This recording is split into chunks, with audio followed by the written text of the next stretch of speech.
Matt, picture this. It's 2020, and we finally get Gordon Ryan and Craig Jones in an MMA fight. Nope. Hold the record. That's probably not going to happen. But at 170 pounds, we can get damn close to it because we have Demian Maia taking on Gilbert Burns in our co-main event of UFC Brasília. And Matt, I'm really looking forward to this fight because Demian Maia, yes, he's 42. Gilbert Burns is 33. But this is the perfect bit of matchmaking because you got Demian Maia that's on a 3-fight win streak. Gilbert Burns on a 4-fight win streak where he moved from 155 up to 170. That's success that kind of evaded him for a little bit, and maybe not really because the UFC record's been great, but you look back to the loss against Dan Hooker, really reevaluated things and came back very strong.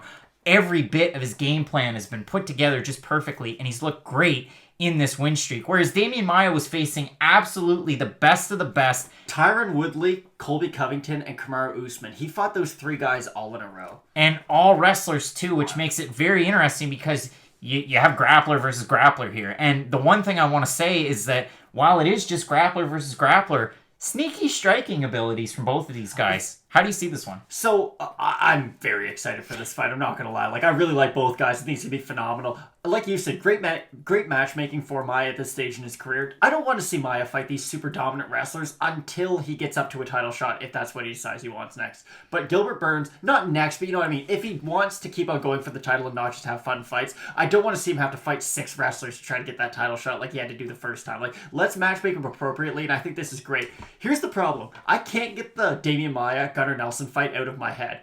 Gunnar Nelson is a multiple-time World Jiu-Jitsu champion. Demian Maia basically said, give me that black belt, I'm going to beat the brakes off you. He had him in a body triangle and just started elbowing him from the back. It wasn't even close. It looked like a bear wrestling like a raccoon.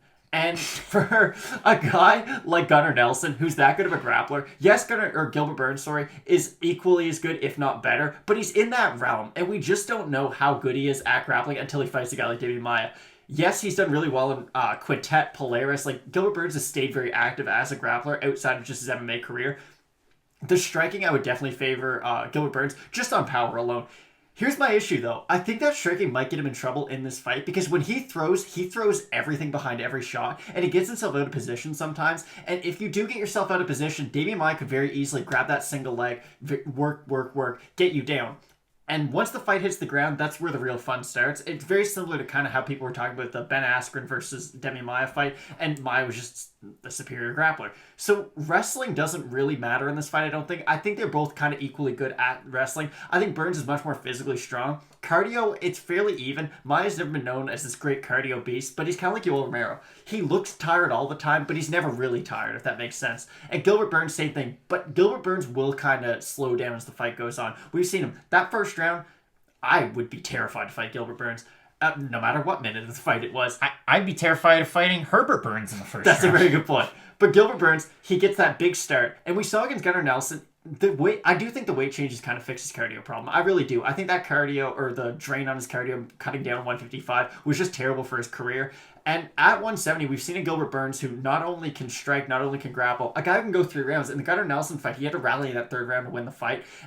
All that being said, though, I think Maia gets it done. I think Maia only needs 1 takedown a round. I don't know if he's going to get that takedown every round, so that just means he needs 2 for the whole fight. And he's heavy enough and technical enough on top to at least win the round. So I'm going to say Maia, but I'm not confident in that pick whatsoever. And that's where this gets really interesting because odds makers have Burns at a minus 200 favorite, Maia at a plus 165. If you look over on Tapology, at a 464 votes, 53% going with Demian Maia, 57% predicting a decision win for Maia. So you can see it from both ways. The odds have Burns as more than a 2-1 favorite, and I'm going to side with the odds makers here. I think it's going to be Gilbert Burns who's able to get the win for all the reasons that you mentioned. Forward pressure, as long as he's able to evade those looping hooks that Demian Maia typically throws. No, he doesn't. He throws a jab and a straight left. You see them.